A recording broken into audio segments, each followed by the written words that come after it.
On one hand, we can communicate with anybody at virtually any time right now, Yeah. right? Whether that's a good or bad thing. I left the house yesterday without my phone to go grab dinner. And it was, on one hand, I was a little bit worried and bothered, like, oh God, I'd never leave my phone at home. And on the other hand, I was like, no one can get in touch with me right now.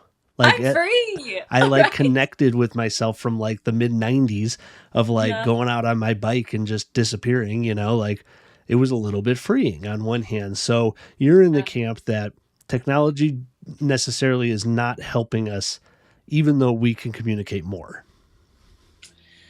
Yes.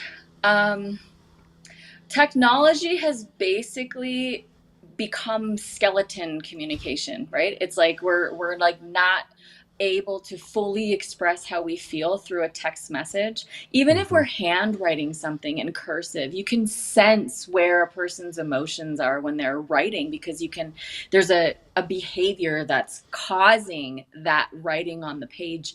But when you see Sure. a text on a screen, there's just a disengagement and a disconnection, Yeah. unless there's a a way of using language in a descriptive way to support that purpose of connection. So, I know I don't even know what they're called these days. I'm a millennial, so the ones that came after us, like two generations after us. So there's a lot of like emojis and like, short forms, and it's like I don't really know what any of these like short forms mean, and it's really siphoning down the conversation to like rote task, instead of allowing that free flow of language to come through to create that connection.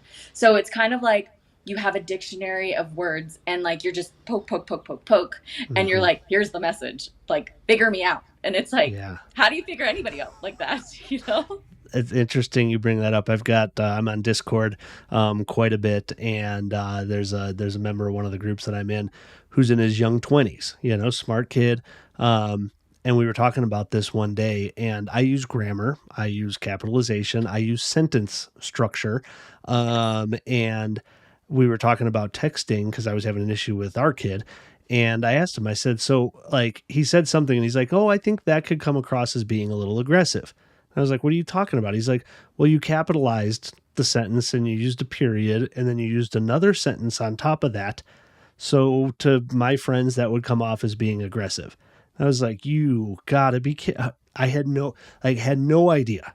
Yeah. Right. And there's no one on the other side to tell me like, hey, you're being a jerk about this.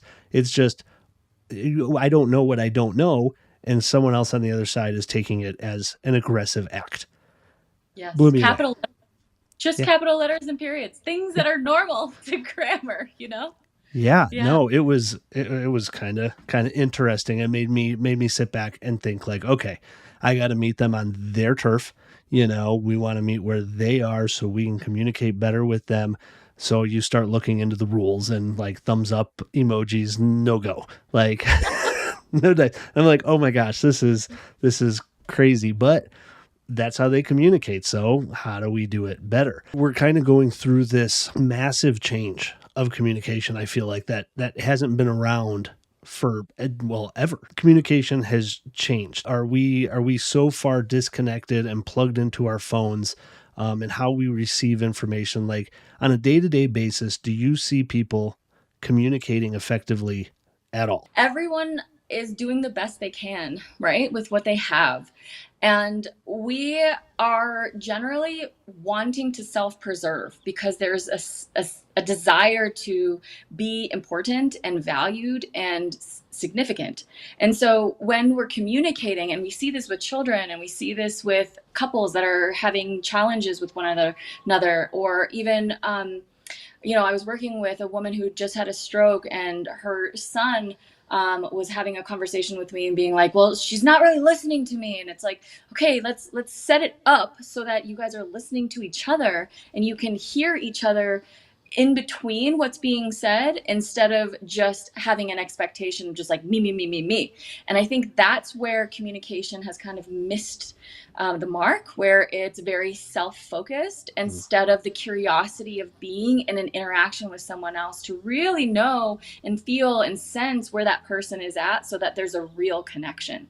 And I think really what we're looking for is connection. And that's the greatest part about communication, whether it's body language or facial expression or a point here or there, an eye gaze, whatever it is, we're always looking for some sort of meaningful connection. And if we are missing that connection and we experience kind of a dismissal from our partner or even a dismissal from our children, we feel like we are not important, that we're not significant. And those feelings can really depress someone and really make them feel like, what's the point of living? No one really listens to me anyways. I'm Mm. not that important.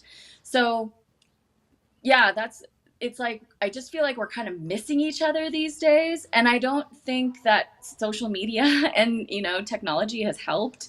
But what we can do is use the technology and the social media better so that we can really create that connection we're looking for and find ways to hit the mark, which is communicating with purpose and communicating with meaning so that we can really bridge the gap between kind of like going one way and going the other way and like really meeting in the middle.